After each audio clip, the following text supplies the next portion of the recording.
Afinal, será que esse livro é tão bom quanto dizem? Bom, no vídeo de hoje você vai descobrir isso. Há algum tempo atrás, eu senti a necessidade de estudar esse livro. Após eu fazer os meus estudos, montar uma palestra e fazer a entrega dessa palestra, e modéstia à parte, foi uma experiência incrível. Ter visto a minha dificuldade em ter um conteúdo completo, não só dos 7 hábitos, eu imagino que mais pessoas tenham essa dificuldade. Então, se você gosta de conteúdos completos, bem estruturados, você está no lugar certo. E eu tenho certeza que depois de você aplicar os 7 hábitos das pessoas altamente eficazes na sua vida, ela será transformada. Eu falo isso porque aconteceu comigo. Conforme eu ia lendo o livro, eu fui aplicando o que o autor falava. Então, eu consegui ter a experiência de um antes e depois aplicando os ensinamentos do livro.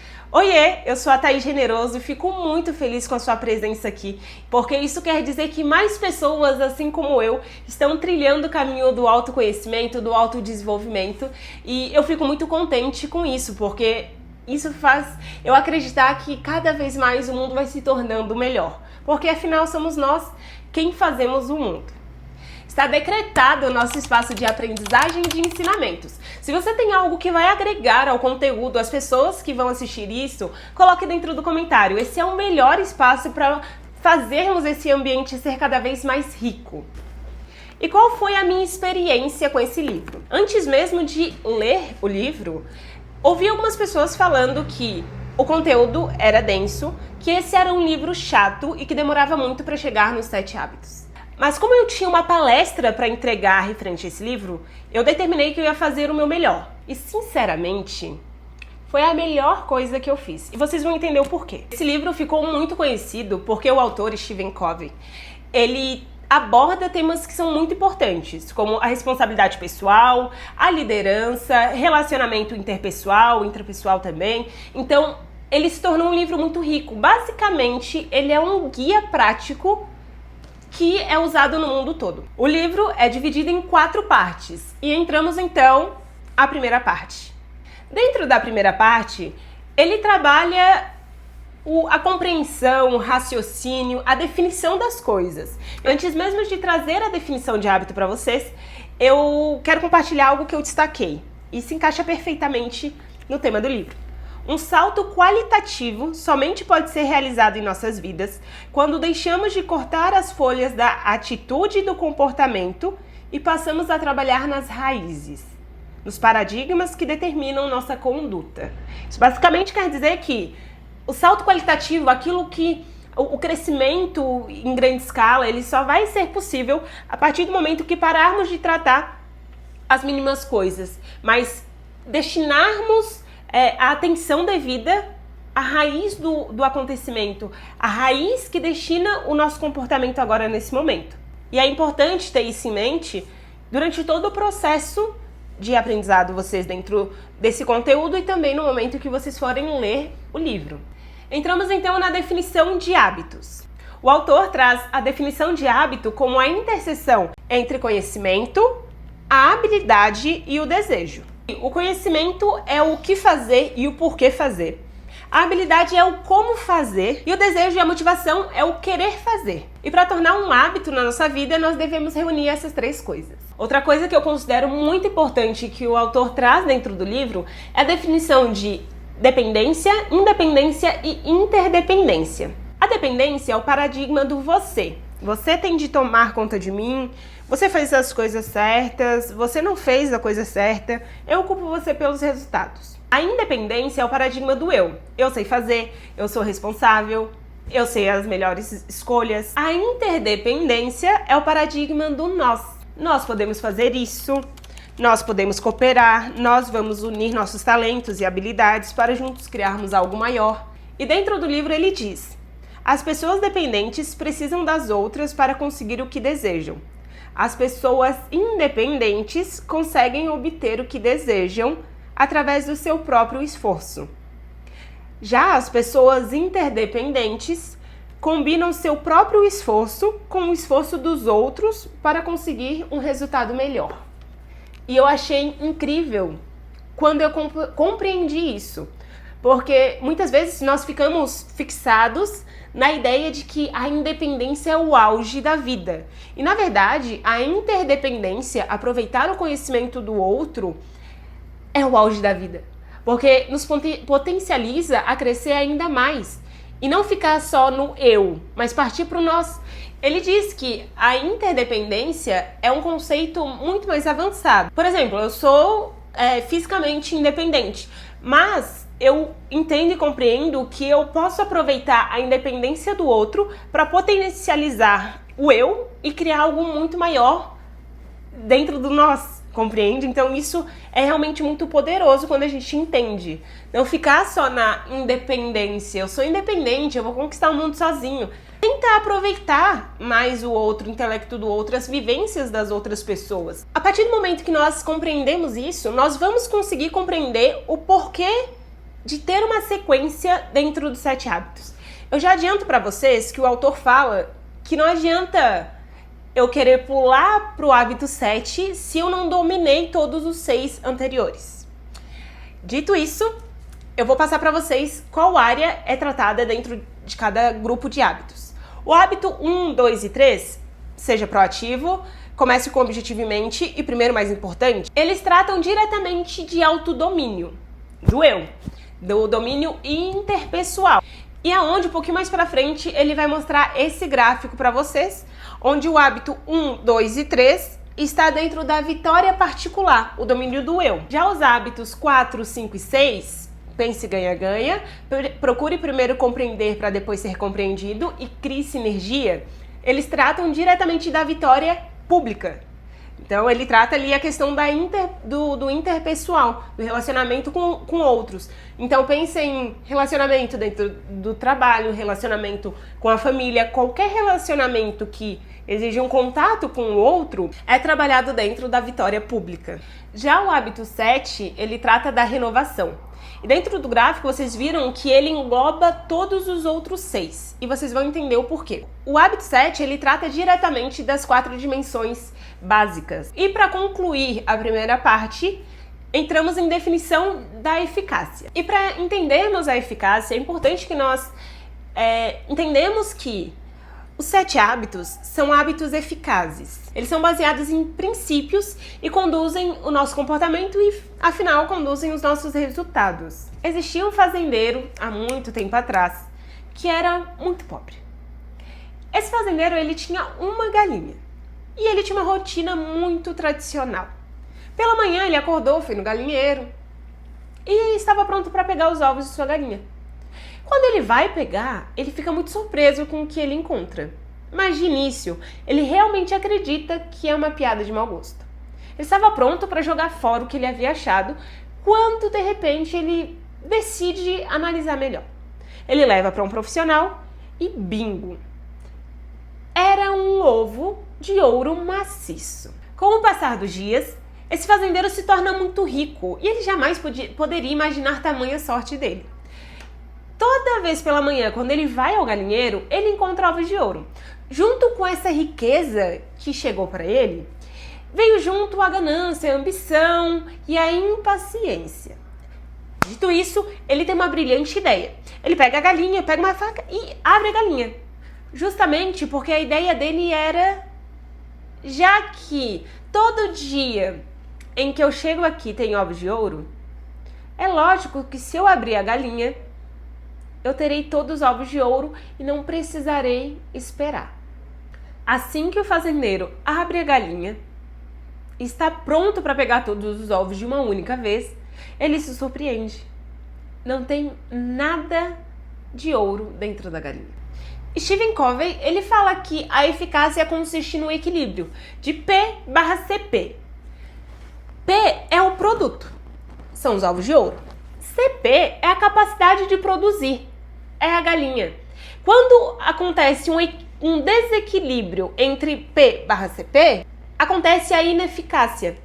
E quando isso acontece, nós não temos os bons resultados em que gostaríamos, nas áreas em que gostaríamos. Compreendido a primeira parte, a essência do livro, entramos então na segunda parte. Hábito 1. Seja proativo. Algo que chamou a minha atenção foi o espelho social.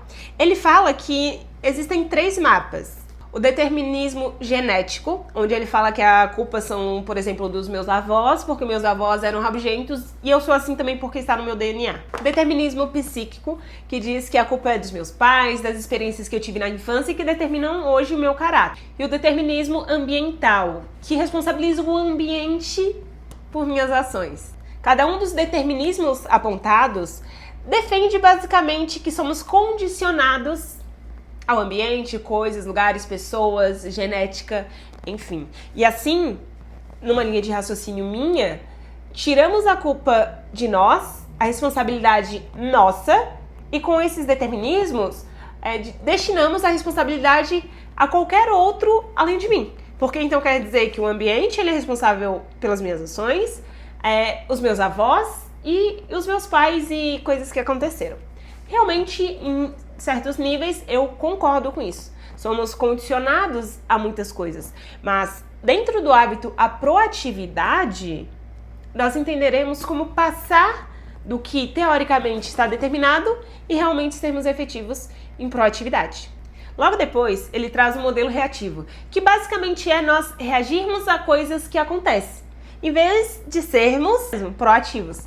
Ter a proatividade de tomar a ação antes mesmo de que algo aconteça. Dentro da definição de proatividade, ele leva além do tomar a ação. Proatividade, ele diz que é tomar para si. É realmente se tornar responsável pelas coisas que você faz. Os nossos comportamentos resultam basicamente das decisões que tomamos, e não necessariamente das condições externas.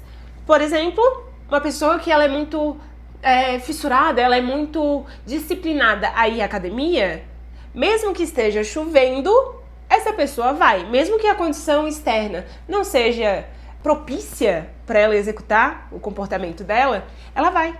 Porque é um autodomínio, parte dela, inicia dela. Ela toma para si a responsabilidade. E tem um trecho muito importante para compartilhar com vocês. Os proativos continuam sendo influenciados pelos estímulos externos, sejam estes sociais, físicos ou psicológicos.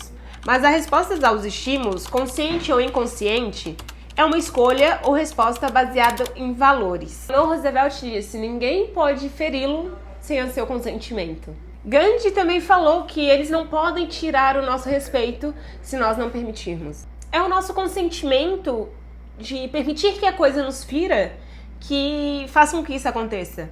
Então, se nós nos protegemos com intencionalidade, mesmo que as coisas sejam difíceis, nós vamos conseguir lidar. E eu tive experiências muito fortes referente a isso. Desde abusos, desde perdas. Então, ter os valores muito bem estabelecidos, o valor do que eu sou, é uma ferramenta muito incrível, porque coloco a responsabilidade na minha mão. Então eu posso definir quem eu realmente sou. Isso é uma coisa que eu abro de coração para vocês. Por mais que as coisas elas pareçam muito difíceis, e muitas vezes eu me emociono de lembrar de quantas coisas difíceis que eu já passei e que eu superei e que hoje em níveis extraordinários eu consigo ajudar muitas pessoas. E esse é um propósito, esse é um valor. Por mais que as coisas sejam muito difíceis, mantenha o controle. Mantenha em mente quem é você. Mantenha os seus valores em mente. Seja proativo. E entenda, ser proativo, tomar a iniciativa, não quer dizer ser chato, ser insistente, ser mandão.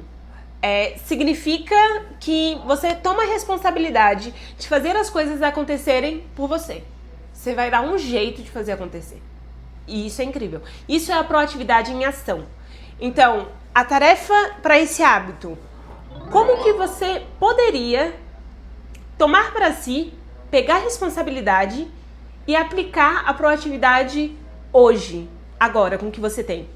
E uma das melhores formas de aguçar a nossa consciência referente à nossa proatividade é entendendo as coisas que tomam a nossa cabeça. Ele define isso como círculo de influência e círculo de preocupação. Então, dentro dos seus pensamentos, quais são as coisas que te preocupam? Saúde do filho, saúde dos pais, saúde, a sua própria saúde, a parte financeira, relacionamento. Então isso, cada coisa que fica na sua cabeça para você pensar um pouquinho depois, para resolver depois, fica dentro do círculo de preocupação. Então, quando eu tenho um círculo de preocupação, logo ele faz uma repartição. Ele subcircula, nem sei se existe isso, mas ele circula dentro do círculo, o círculo de influência. O que dentro das minhas preocupações, do meu círculo de preocupação, está dentro da minha influência? E aí a gente consegue separar. Se está dentro da minha influência e eu tenho um círculo grande de preocupações, ali eu consigo definir qual é o nível de proatividade, onde eu consigo ser proativo. E é lógico, as pessoas proativas se concentram no círculo de influência, do que está dentro do controle dela. Hábito 2. Comece com o objetivo em mente. Agora, por um minuto, eu peço que você feche os olhos e se permita viver essa experiência. Imagina agora que você vai a um velório de um ente querido. Você chega ao espaço, analisa as pessoas que você conhece, que estão no velório também, e estão todos olhando para o caixão. Estão todos tristes. E as pessoas vão se preparando para fazer uma homenagem. E você fica observando isso e de repente identifica que é uma pessoa querida sua. Talvez um irmão, quem sabe uma irmã. Talvez amigos muito próximos. É nesse momento que você descobre que é você no caixão. E que eles estão se preparando justamente para fazer uma homenagem a você. O que eles falariam que você gostaria que fosse escrito? E o que eles realmente falariam? Isso realmente vai de encontro ao que você gostaria de deixar? Ao que você tem em mente realmente? Ou o que eles falariam hoje sobre você é totalmente o contrário. Começar com o objetivo em mente, basicamente, é iniciar algo já com o destino em mente. Então você sabe muito bem para onde você está indo. Então quando coisas adversas acontecerem, elas não serão talvez as predominantes a você tomar uma ação sobre algo. Porque o objetivo na sua cabeça é tão claro que não tem como você abrir mão dele. Você tem que executar aquilo. Agora, para definir o seu porquê, o seu objetivo, é importante saber o que é importante para você. O que é indiscutível e negociável. Isso nós chamamos de valores. Então pegue papel, pegue caneta e faça o seguinte. Anote no papel 10 coisas que são indiscutíveis para você. Que isso vem primeiro de todas as outras. Exemplo. Família, espiritualidade, fé, amizade, simpatia, alegria, felicidade, trabalho, filhos, casamento. Um exemplo. 10. Muito bem, esses são os seus 10 principais valores. Se você quiser refinar, como nós fazemos dentro da PNL, refine até chegar em apenas 3. Assim você saberá quais são os seus 3 principais valores e que são indiscutíveis, em que nenhuma outra coisa nesse momento da sua vida, assim como você definiu eles, será mais importante do que eles. Agora que você tem definido os seus valores, você conseguirá tomar boas decisões pensando nisso para que o resultado final sejam os melhores. E essa foi a tarefa do hábito 2. Hábito 3. Primeiro, o mais importante. Responda agora essas perguntas. O que você poderia fazer e não está fazendo no momento, que se fosse feito de maneira constante, causaria uma grande diferença positiva em sua vida pessoal? Pergunta 2. O que, em sua vida profissional ou empresarial, teria o mesmo efeito? O hábito 3, basicamente, é o fruto pessoal. É o hábito prático do hábito 1 e do hábito 2. No hábito 3, é importante que você organize e execute conforme a prioridade. E a prioridade, basicamente, você vai conseguir ter uma ideia do que é mais importante no momento, principalmente por causa dos valores que você já estabeleceu também. Dentro do livro, o autor traz uma ferramenta que é muito legal. É a matriz de gerenciamento do tempo. Basicamente, ele separa em urgente, não urgente.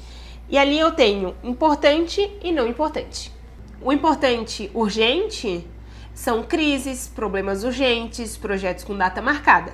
E o não urgente importante dentro da matriz é a prevenção, atividades CP, capacidade de produzir, desenvolvimento de relacionamentos, identificação de novas oportunidades, planejamentos e recreação. Dentro do não importante, mas urgente, tem interrupções, telefone, relatórios e correspondências, questões urgentes, atividades populares. E dentro do não urgente e não importante, temos detalhes, pequenas tarefas, correspondências, perda de tempo, atividades agradáveis. Muitas vezes, nós acabamos confundindo as coisas, achando que estamos sendo super produtivos, achando que estamos super lidando com a coisa importante e, na verdade, estamos tão desorganizados que vivemos dando atenção ao quadrante errado, no momento em que deveríamos estar dando atenção para o quadrante principal. E é lógico, pessoas eficazes ficam afastadas, longe do quadrante 3 e do quadrante 4, onde as coisas não são importantes, por mais que nós podemos achar que são, ou tratá-las como se fossem. E tem uma frase de Peter Drucker que ele diz: as pessoas eficazes não vivem voltadas para o problema, elas vivem voltadas para as oportunidades delas. Elas alimentam oportunidades e deixam os problemas morrerem de fome. Quando estamos tão ocupados com as coisas que realmente são importantes, com as oportunidades, os problemas eles morrem de fome basicamente. Eles não têm atenção, ele não tem tempo para eles. E afinal, o que é preciso para eu dizer não? Realmente para dizer sim para as coisas que são importantes. Ter muito bem definido o que está no quadrante 1, o que está no quadrante 2, para onde eu estou indo. Se para onde eu estou indo, o que chegou agora não faz sentido, eu deixo passar. Eu não preciso, e veja bem, isso é uma coisa muito importante. Eu não preciso aproveitar todas as oportunidades em que me aparece. Eu não preciso. Diversas oportunidades passam uma vez. Eu concordo com isso. Mas nem toda oportunidade é pra gente. Com esses 3 hábitos, fechamos então a nossa vitória pessoal, onde eu sou o programador, eu escrevo o programa e eu rodo o programa. Anote isso. Entramos então na parte 3, vitória pública. Hábito 4, pense, ganha, ganha. Dentro do livro, ele traz outras filosofias sobre ganhar e perder, e eu vou discuti-las com vocês agora. Tem o ganha-ganha. Para eu ganhar, é importante que o outro ganhe também. Nós dois sairemos ganhando. No ganha-perde, eu preciso ganhar e o outro precisa sim perder. Que é quando eu cedo, eu perco para que o outro ganhe. O perde-perde, já que não tem negócio para mim, também não vai ter negócio para você. Os dois lados perdem. O ganha, que independente de se você vai ganhar ou se você vai perder, o importante é que eu ganhe. E tem o ganha-ganha ou nada feito. Se eu não ganhar, se você não ganhar, negócio pra ninguém. Mas afinal, qual opção você acha que é a melhor? Talvez você estivesse de prontidão a falar o ganha-ganha, ou ganha-ganha ou nada feito, ou ganha e perde. Mas a verdade é que depende. Porque, por exemplo, eu tenho uma amiga que ela é fisiculturista, campeã maravilhosa, linda. Quando ela vai para um campeonato, ela tem que ter um pensamento de ganha-perde. Porque é uma questão de colocação. Se ela pensar ganha-ganha ou nada feito, ela vai investir em preparação, ela vai ter vai trilhar todo o processo para chegar lá em cima e partilhar o palco. Vocês entendem? Então, tudo depende. E é lógico que, por exemplo, num relacionamento, é importante que nós tenhamos um pensamento ganha-ganha, ganha-ganha, nada feito, porque se tiver um ganha-perde pro meu parceiro, como que ele vai se sentir? E se fosse ao contrário? E se fosse ele ganhar e eu perder? Tem como realmente um casamento, um relacionamento ser bem sucedido se não for um pensamento de que os dois lados vão ganhar? Eu não sei, mas no meu ponto de vista, dentro do meu casamento, os dois lados constantemente ganham e pensam um do lado do outro. É sempre pensando da perspectiva minha e da perspectiva do outro, não exclusivamente só a minha, porque é importante o ponto de vista dele também. Ganha-ganha é um estado de espírito que busca constantemente benefício mútuo em todas as interações humanas. O sucesso de uma pessoa não é necessariamente conquistada com sacrifício e exclusão da outra. Por isso que o hábito 4, pense ganha-ganha, é tão rico. Ele vai te tornar uma pessoa eficaz, porque vai fortalecer as suas relações públicas. Lembrem, agora nós entramos dentro da vitória pública, onde interagimos com os outros. Já superamos a nossa parte, o nosso particular. Hábito 5, procure primeiro compreender para depois ser compreendido. Imagine agora que você vai a um oculista e fala: doutor, eu preciso urgentemente de um óculos. E ele prontamente, super ágil, vem e coloca um óculos na tua mão e fala que ele vai ficar perfeito e vai combinar com o teu look. O que você imaginaria? Eu, particularmente, pensaria: bom, mas eu nem fiz um exame. Eu nem falei quais cores eu gosto. Eu nem falei quais são os formatos que realçam a minha beleza. Então, pensar primeiro compreender para depois ser compreendido é importante para que possamos dar um diagnóstico com relevância, por exemplo, no caso desse oculista. Nós temos a forte tendência em atropelar o sentimento do outro para prontamente entregar uma solução para o que ele está trazendo para nós. Particularmente, isso é algo que eu fazia muito. As pessoas, elas traziam condições, elas traziam problemas e situações e eu prontamente queria ajudá-la a solucionar, para que ela não sofresse mais. Mas a verdade é que eu não parava para compreender genuinamente o que a pessoa estava falando. E isso eu tenho certeza que muitas vezes já deve ter chateado alguém, porque muitas vezes a pessoa só queria ser escutada. Ela não queria soluções. Responda aí para você.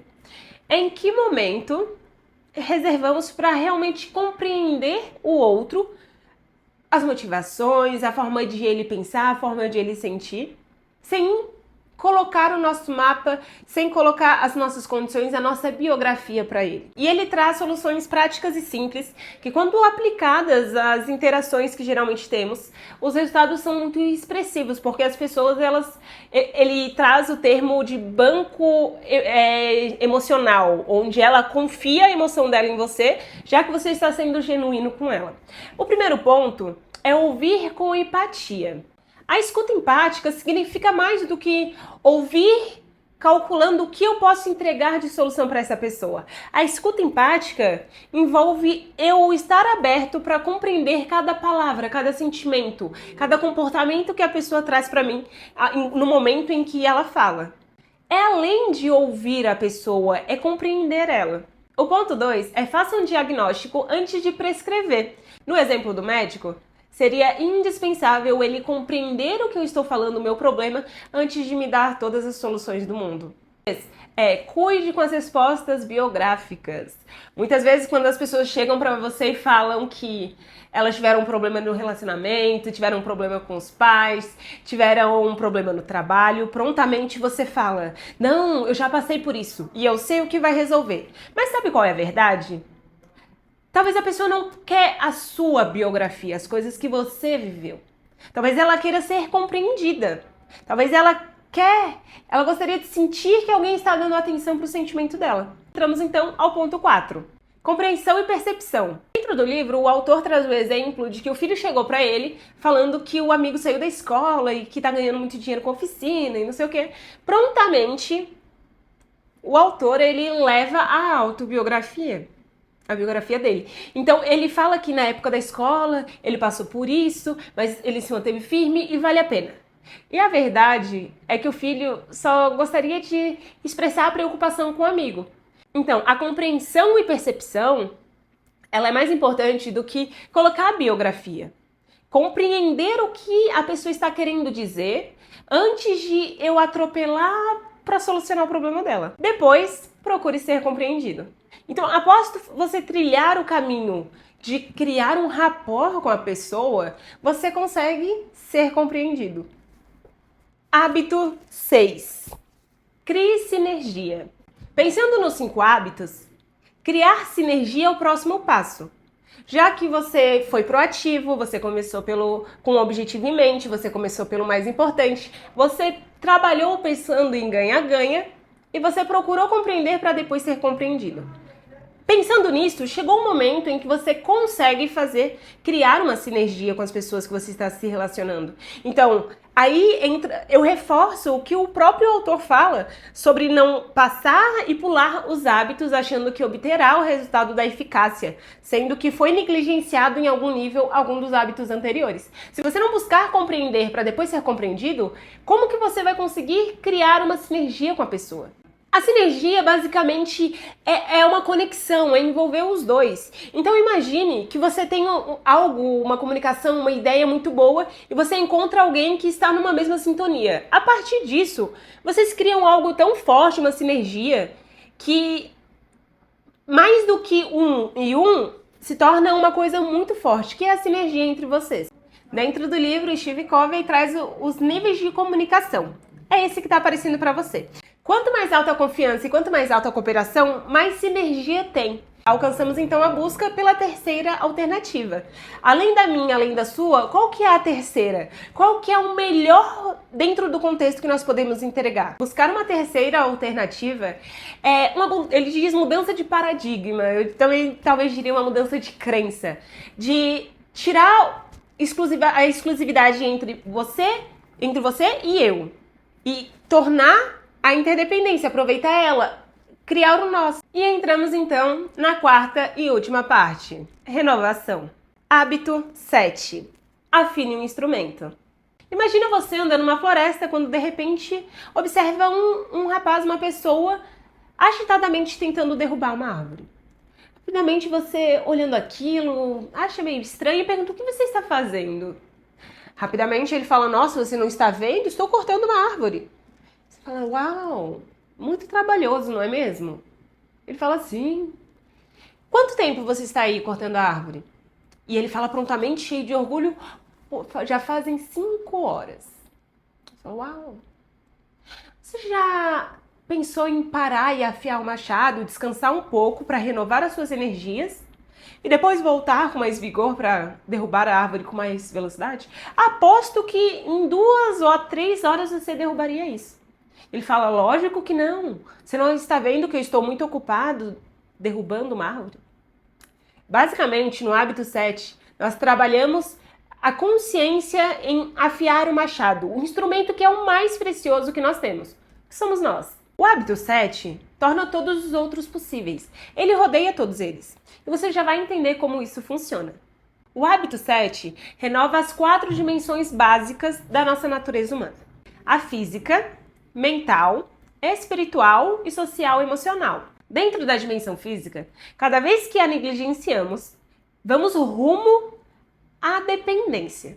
Lembra lá no começo que, desde a nossa infância, lutamos para ser independente e depois temos a consciência que a interdependência é um auge?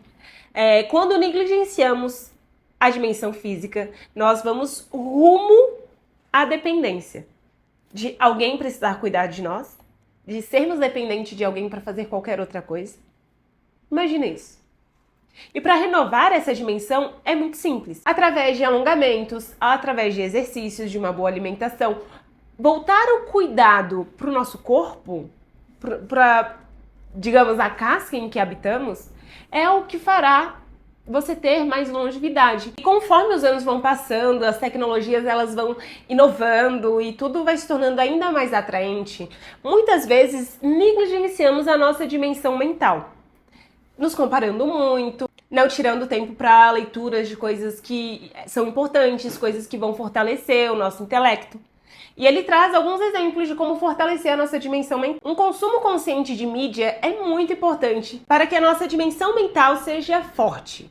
Leitura como ferramenta de expansão, se desafiar a ler coisas que geralmente você não costuma. Fazer o exercício de escrita, desenvolvendo, defendendo algo com um objetivo muito forte. Aplicar a persuasão através da escrita. Quanto tempo faz que você não para escrever algo com qualidade? Se desafie. Planejamento e organização. Isso faz com que o seu mental seja fortificado, seja exercitado e você faça essa renovação do seu estado mental. A dimensão social e emocional, essas duas elas são diretamente conectadas e ligadas, porque em todas as nossas interações, uma trabalha a outra. E renovar essa dimensão é algo muito simples. É justamente a prática. É você se atentar a desenvolver um relacionamento, a desenvolver a sua área social com outras pessoas. E isso custa pouco tempo, porque diariamente nós lidamos com outras pessoas. E caso não seja a sua situação, se você tem uma vida um pouco mais exclusiva, pense nisso, pense em como você poderia desenvolver melhor a sua dimensão social e emocional. Através do hábito 4, 5 e 6, nós renovamos ela. E justamente o hábito 4, 5 e 6 são da vitória pública. E a dimensão social e emocional, ela trabalha diretamente a nossa interação com qualquer outra pessoa. E finalmente, a dimensão espiritual. Diversas pessoas renovam a sua espiritualidade de forma diferente. Tem pessoas que com a conexão com a natureza, através de orações, meditações, através de yoga, através de músicas de qualidade, através de filmes de qualidade, de leituras de qualidade. Então, cada um tem a sua área de renovação espiritual. Essa dimensão é o seu íntimo, são os seus sistemas e os seus valores. E renovar essa dimensão acrescenta liderança, porque é uma coisa que você toma pra si, é meio que com a identidade, sabe? Uma coisa meio que não exclui a outra. E a dimensão espiritual, ela está diretamente ligada ao hábito 2. Comece com um objetivo em mente. Lembra do propósito? É isso, trabalha justamente os valores. Os valores que você selecionou lá no hábito 2, elencou. E para finalizar a dimensão espiritual, eu deixo um pensamento.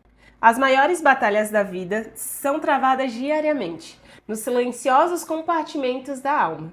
Respondendo à pergunta que eu fiz lá no início do vídeo, afinal, vale a pena o hype que esse livro tem? E a resposta é sim. Além de ter um hype de autodesenvolvimento, um hype no autoconhecimento, de desenvolvimento humano, é importante que isso se torne um valor dentro da nossa vida.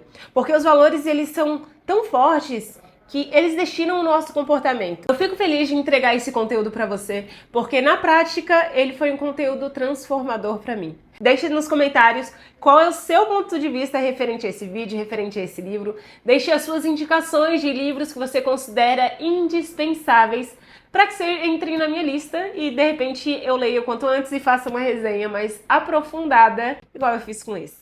Tchau, tchau, até a próxima!